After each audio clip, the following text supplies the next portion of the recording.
आधी अल्पवयीन मुलीला मांडीवर बसवले व तिच्या कानात मंत्र फुंकला व नंतर तुला काही अडचण असेल तर माझ्याकडे ये असं त्या मुलीला सांगितलं। पुण्यातील एका भोंदू बाबा विरोधात अत्यंत गंभीर गुन्हा दाखल झाला आहे। हा नेमका बाबा कोण आहे व नेमका हा प्रकार काय आहे पाहूयात आपल्या या व्हिडिओच्या माध्यमातून। नमस्कार, मी अनिकेत जाधव व तुम्ही पाहत आहात टाइम महाराष्ट्र। पुण्यात पुन्हा एकदा भोंदूगिरी आणि अंधश्रद्धेचा धक्कादायक प्रकार समोर आला आहे। स्वप्नील लांडे उर्फ गुरुभाई या भोंदू बाबा विरोधात अल्पवयीन मुलीचे लैंगिक शोषण केले असल्याचा आरोप करण्यात येत आहे। या प्रकरणामुळे पुण्यात मोठी खळबळ उडाली असून श्रद्धेच्या नावाखाली नेमका काय प्रकार सुरू आहे असा सवाल आता उपस्थित करण्यात येत आहे। हा भोंदू बाबा देवी शक्ती असल्याचा दावा करून लोकांचा विश्वास जिंकायचा आणि त्याच विश्वासाचा गैरफायदा घ्यायचा, आता असा आरोप होत आहे। स्वप्नील लांडे हा स्वतःला गुरुवर्य म्हणून घ्यायचा। स्वप्नील लांडेने एका अल्पवयीन मुलीला मांडीवर घेऊन तिच्या कानात मंत्र फुंकला आणि तुला काही अडचण आली तर माझ्याकडे ये असे तिच्या कानात सांगितले, असा आरोप आता करण्यात येत आहे। या प्रकरणानंतर संबंधित मुलीचे काउन्सिलिंग देखील सुरू करण्यात आले आहे।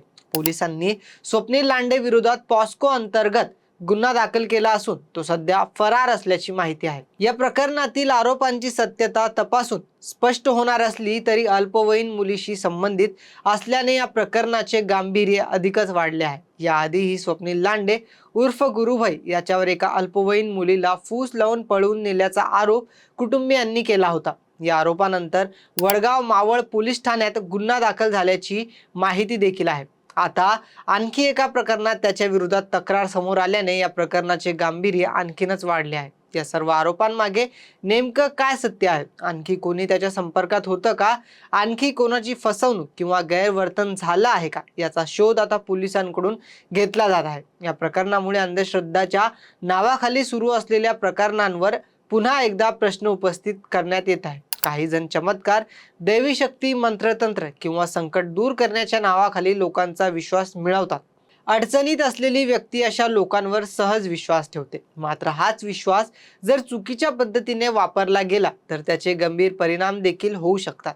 विशेषतः लहान मुलं आणि मुली अशा प्रकरणांपासून सुरक्षित राहणं अत्यंत गरजेचं आहे। दरम्यान पुण्यात आणखी एका आध्यात्मिक गुरूचे व्हिडिओ सध्या सोशल मीडियावर तुफान व्हायरल होत आहेत। उमेश ताकुंदे नावाच्या या गुरूंचे काही व्हिडिओ मोठ्या प्रमाणात व्हायरल झाले असून अनेक चर्चा सध्या सोशल मीडिया माध्यमांवर सुरू झालेल्या आहेत।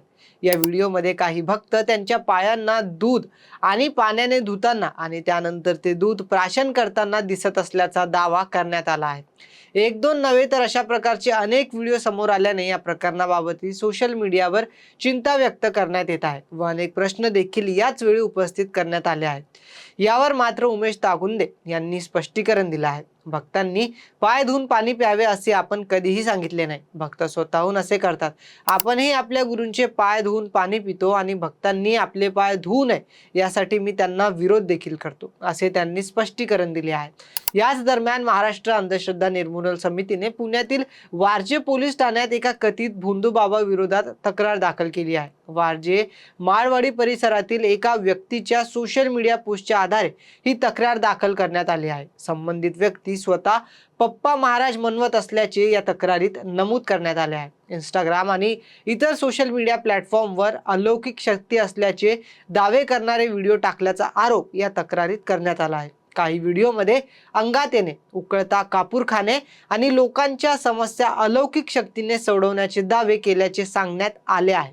काही व्हिडिओमध्ये भक्तांना पाय धुतलेले दूध पाजले जात असल्याचा आरोपही करण्यात आला आहे। एकीकडे स्वप्नील लांडे प्रकरणातील गंभीर आरोप तर दुसरीकडे सोशल मीडियावर व्हायरल होणारे कथित चमत्कारांचे व्हिडिओ आणि त्यातच भोंदू बाबांविरोधात दाखल होणाऱ्या तक्रारी, या सगळ्यांमुळे पुण्यात अंधश्रद्धेच्या नावाखाली सुरू असलेल्या प्रकरणांवर मोठा प्रश्न निर्माण झाला आहे। श्रद्धा ठेवणं चुकीचं नाही, मात्र श्रद्धेच्या नावाखाली काही लोकांची फसवणूक करत असेल, त्यांचा गैरफायदा घेत असेल किंवा मुलांच्या सुरक्षिततेशी खेळत असेल तर त्याच्यावर कायद्याने कारवाई होणं गरजेचं आहे। तर या संपूर्ण प्रकरणावर आपलं मत काय हे आम्हाला कमेंटमध्ये नक्की कळवा आणि हा व्हिडिओ आवडला असेल तर लाईक, शेअर आणि आमच्या YouTube चॅनलला सबस्क्राईब जरूर करा।